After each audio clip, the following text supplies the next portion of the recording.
Eu quero aproveitar que a gente finalmente chegou no outono e romantizar essa estação o máximo possível. Nessa época de tempo nublado, e chuva, e garoa, e muitos tons de vinho, vermelho, laranja, amarelo mostarda, tons de marrom, muita neblina de manhã e um tempo um pouquinho mais frio, às vezes meio quente também, porque afinal aqui é São Paulo. E aproveitar para fazer várias atividades de outono bem típicas e deixar esse vídeo bem tematizado para mergulhar nessa estação e quem sabe te inspirar a fazer o mesmo. Como por exemplo, decorar meu bullet journal com a temática de outono, fazer torta de maçã e entre outras atividades que você vai ver ao longo desse vídeo.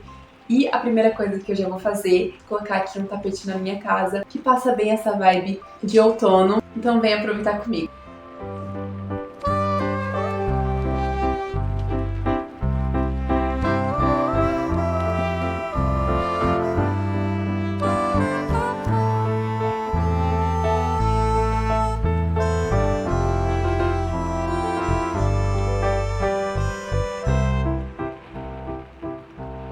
Ontem foi quinta, eu não consegui gravar e queria muito ter feito meu bullet journal ontem, mas não deu, então eu vou fazer ele hoje aqui com vocês, tá? Inclusive, ó, eu tô com as coisas aqui, já imprimi aqui o que eu vou usar, né? Que são...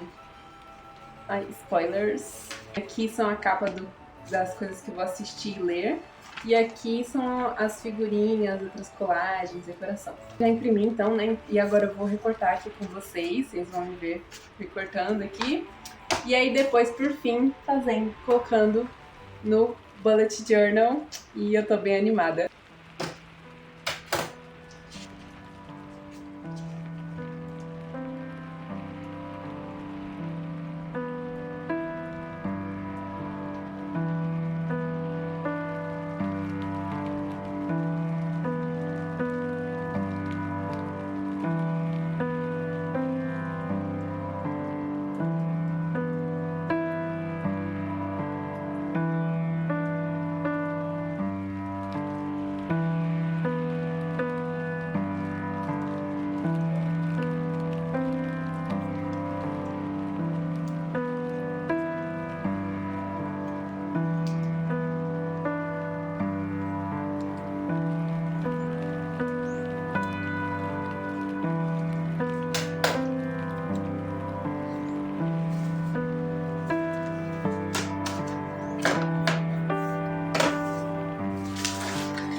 Gente, eu já terminei de recortar as coisas. Inclusive, eu tinha pego essas duas tesouras, que olha, elas têm um acabamento assim meio diferente, sabe?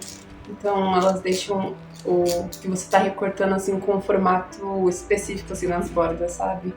Mas eu acabei nem usando elas, então eu vou até deixar elas aqui de lado. Enfim, então já tô com minhas figurinhas recortadas. Inclusive, eu lembrei, né, que eu tinha essas figurinhas aqui também, que são bem típicas do outono, então também talvez eu use. E aí eu recortei, e eu tinha esquecido de colocar a abóbora pra decorar aqui, como decoração assim, né, de outono. Aí eu lembrei agora, então, mas agora tá aqui. Eu vou mostrar pra vocês aqui o que eu recortei. Aqui são os mangás e manhwas que eu recortei. Foca. Focou. Esses aqui são os doramas. Aqui são os filmes. E aqui são os livros. Então agora, bora decorar nosso bullet journal.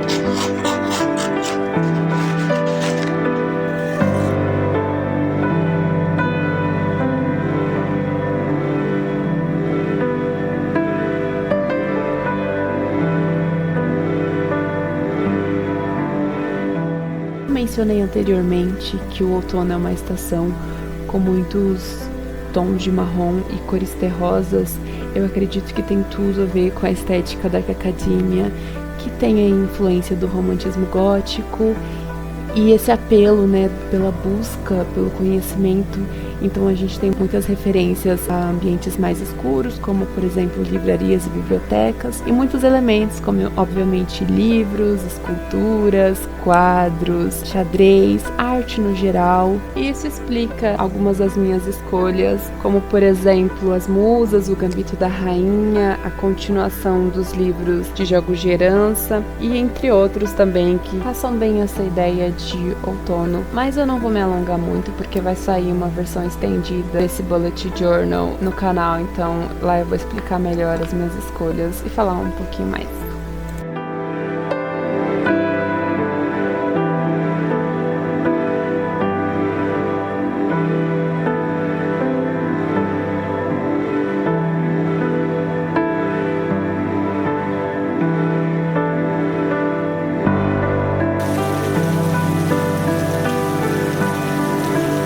Como vocês estão vendo aí, eu coloquei bastante filme de época aí pra assistir, porque Dark Academia também tem muita influência do vintage, então eu acredito que tem tudo a ver e é uma estação, né, o outono é uma estação perfeita para assistir esse tipo de filme. Eu não vou explicar as minhas escolhas de dramas e mangás e manhwas, porque já vai sair outro vídeo que eu mencionei em que eu vou falar mais sobre isso.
Por incrível que pareça, a torta ficou boa. Eu acertei de primeira. Não esperava. Assim, eu tava com boas expectativas, mas não tão boa quanto ficou. Eu tava realmente com medo de ter errado. Também tivemos um pequeno contratempo, né? Que foi...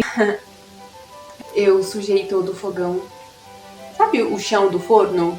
Tem as grades, aí tem o chão, e aí debaixo desse chãozinho tem o fogo, né? Então, esse chão aqui sujou todo, porque eu meio que coloquei um pouco de recheio demais, né? Sabe a maçã? Na hora que tava cozinhando, acabou transbordando. E aí caiu tudo, sujou todo ali, né? O chão, digamos assim. Fogão e embaixo também, porque embaixo do fogão tem umas aberturas que dão pro chão da cozinha. E aí sujou o piso também, aí eu vou ter que limpar daqui a pouco. Bacana, né? Mas pelo menos a torta ficou gostosa. Inclusive já acabou tudo.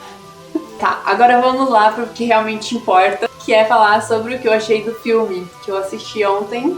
Ontem não, antes de ontem, que é Amor de Redenção. E antes de eu falar da minha opinião sobre esse filme, eu queria comentar uma coisa que eu vi esses dias aí, que eu tava no YouTube, e aí um vídeo me chamou a atenção. Que inclusive é um vídeo em inglês sobre filmes cristãos. E aí ele faz uma crítica. E aí esse vídeo, basicamente, ele fala como os filmes cristãos, eles são centrados ali muito mais em ser um sermão no formato de filme do que, de fato, arte, uma arte cristã. E, cara, esse vídeo fez todo sentido, porque mesmo eu sendo cristã, a minha vida toda, eu não tinha vontade de assistir filmes cristãos. Eu olhava pra esses filmes e eu ficava tipo, não tenho vontade de assistir. E às vezes eu até ficava meio assim, meu, por que eu não tenho essa vontade de assistir? E esse vídeo mudou tudo, fez eu entender de fato qual que é o problema desses filmes. Simplesmente porque esses filmes não têm teor artístico. Quando eu vou assistir um filme, eu quero que ele tenha teor artístico. Eu sou uma pessoa muito visual. Então, claro que eu sou apaixonada pelo audiovisual. E claro que quando eu vou assistir alguma coisa, eu valorizo muito, tem uma boa fotografia, se tem um bom figurino, eu quero ver arte. Foi um ponto realmente muito importante, porque uma boa parte desses filmes cristãos não são feitos por cineastas, são feitos por pregadores que decidem fazer um filme que basicamente tem uma mensagem cristã, só que no formato de filme. Só que o que acontece? Vou dar um exemplo aqui que inclusive nesse vídeo ele fala, que é Deus não está morto. Esse filme, ele não tem um apelo cinematográfico, então não tem uma fotografia legal, não tem um figurino legal, não tem ali um storytelling, sabe? Storytelling é basicamente contar a história de uma forma envolvente para transmitir uma mensagem. Por exemplo, quando você pega uma cena e aí, em vez de você só mostrar aquela cena, você usa outros elementos audiovisuais. Então você pode pegar uma coisa simbólica para transmitir aquilo. Vou dar um exemplo aqui. Se o filme vai falar ali sobre maternidade, sobre uma relação de mãe e filha, é possível que alguém use alguma outra imagem que represente isso. Um passarinho cuidando dos seus filhotes, entende? Então isso é o storytelling, é você mostrar de uma forma meio diferenciada aquilo que você quer mostrar, entendeu? De outras formas. Então com áudio, você transformar aquilo em algo interessante de você assistir, não você só tá assistindo uma cena seca, assim, só isso, ponto. Onde que eu quero chegar com isso? É diferente do filme Deus Não Está Morto, que não tem, por exemplo, cenários interessantes, um bom tratamento de imagem, não tem esse apelo cinematográfico. Agora entra aí Amor de Redenção, que felizmente entrega, gente, entrega em cinema, entrega em arte. A gente tem um figurino muito bonito, a gente tem cenários bonitos, a gente tem uma fotografia legal, a gente tem uma atuação muito boa. A nossa protagonista aí arrasou, a atriz foi maravilhosa. Inclusive, em storytelling, gente, nossa, esse filme dá um show de storytelling. O filme também tem uma boa trilha sonora. E em questão de storytelling, gente, o filme, ele soube fazer a lição de casa, ele soube entregar no storytelling. Ele faz de diversas formas, em diversos momentos, pra passar diversas mensagens. Então, uma delas é quando tá no começo do filme ali, a nossa protagonista, né, ela ainda é uma criança, devido a algumas coisas que acontecem na vida dela, ela decide se afastar de Deus. Ela tinha um crucifixo, né, um colar ali de cruz, e aí tem uma cena em que ela fica revoltada e ela joga, assim, esse colar no lago, e aquilo já é muito simbólico por si só, ela não acredita mais nisso. Mais pra frente do filme, quando ela decide se redimir, né, amor de redenção, voltar para o Criador, mostra uma cena dela, mas não é uma cena ali que acontece na linha temporal do filme. É uma cena que mostra de uma forma simbólica, que você entende que aquilo é algo simbólico, não é algo que acontece na linha temporal, até porque vai mostrar ela como criança, se eu não me engano, nadando e buscando novamente aquele crucifixo que ela tinha jogado fora, sabe? Tem uma mensagem por trás disso, então tá vendo? Você mostra, sem ser apenas com cenas do que acontece no filme, do que acontece na história, mas também com cenas ali que são colocadas de uma forma simbólica para representar a mensagem do que você quer dizer, não apenas como uma cena batida. E além disso também tem uma outra coisa que eu acho muito interessante de storytelling, é como a parte em que ela tá ali, eu não contei do que se trata a história, né? Vamos lá, porque a gente vai ter essa nossa protagonista, que ela vai ter uma infância muito sofrida, infelizmente, e aí nisso tem um momento da vida dela em que ela acaba sendo vendida para um bordel. E aí nisso ela começa a trabalhar aí, né, como você sabe o que. Depois vai ter um romance aí, que por outro lado a gente tem um homem cristão que ele tá pedindo pra Deus uma esposa, e aí nisso ele vê ela um dia passando e ele sente que ela é a esposa que Deus preparou pra ele. E aí ele vai tentar conquistar ela de todas as formas. E aí o storytelling desse filme é basicamente o seguinte: nas partes em que ela tá nesse bordel, são cenas assim muito agitadas, muito eufóricas, você não tem paz naquele lugar, momentos assim com muita violência, muito agitadas, não tem calmaria naquele lugar. E por outro lado, quando eles se casam ali e eles vão pra fazenda, um lugar que tem muita calmaria, que tem muita paz, que tem um sossego, que tem uma tranquilidade imensa. E esse filme, ele pega esses dois cenários e ele traz uma simbologia muito boa. E é um exemplo maravilhoso de storytelling. É assim que se faz storytelling, minha gente. É assim que se faz. Esse filme, o romance dele, assim como na Bíblia, em que o romance, o amor romântico, ele simboliza, né, o amor de Cristo pela igreja. Então, o casamento, ele nada mais é do que uma simbologia do amor que Deus tem pelo seu povo. Então, basicamente, esse filme ele vai fazer isso também. Apesar dele ser um filme inspirado na história de Oséias, que é uma história bíblica, eu também percebi que ele tem essas simbologias aí do livro de Cantares de Salomão. E aí vai representar ela como sendo a noiva de Cristo, como sendo a igreja, e ele como sendo Cristo. Quando ela vai pro caminho dele, quando ela tá se aproximando de Deus, como é um lugar calmo, um lugar que tem serenidade, que tem paz. E toda vez que ela se afasta, porque ela foge dele diversas vezes durante o filme, porque ela não confia em homens, né? Os traumas aí que ela teve, infelizmente. E aí, nisso, quando ela se afasta, mostra novamente todos os momentos de angústia que ela passa, como são momentos que não tem paz, são momentos, assim, de muita agitação. E esse filme, ele mostra isso, tá vendo? Sem precisar falar pra você. E ele mostra isso com simbologias através do poder do storytelling. E, gente, é maravilhoso, porque além dele fazer todo esse storytelling, que é uma coisa artística, ele ainda traz ali a mensagem cristã. Tem diversas mensagens cristãs neles, inclusive, e não só essa que eu tô falando aí. Também tem as cenas, por exemplo, como demonstra o perdão, que, né, ela faz coisas horríveis aí pra ele, enfim, eu não vou dar spoiler, mas e mesmo assim ele perdoa ela. E também demonstra o amor verdadeiro, genuíno, descrito na Bíblia, como ele realmente ama ela, como Cristo amou a igreja. Coisa bíblica, é um ensinamento bíblico, né, de que o marido deve amar a esposa como Cristo amou a igreja, e ele faz isso nesse filme. Você vê o quão genuíno é o amor dele por ela, e é muito bonito. Então agora eu vou ler os livros que eu tenho pra ler aqui, né? Depois dessa TBR de outono, porque não adianta nada fazer lista de livros e não lê-los. Então eu vejo vocês na próxima, tá? Não se esqueçam de conferir o meu vídeo completinho fazendo o bullet journal de outono. Um beijinho e até a próxima!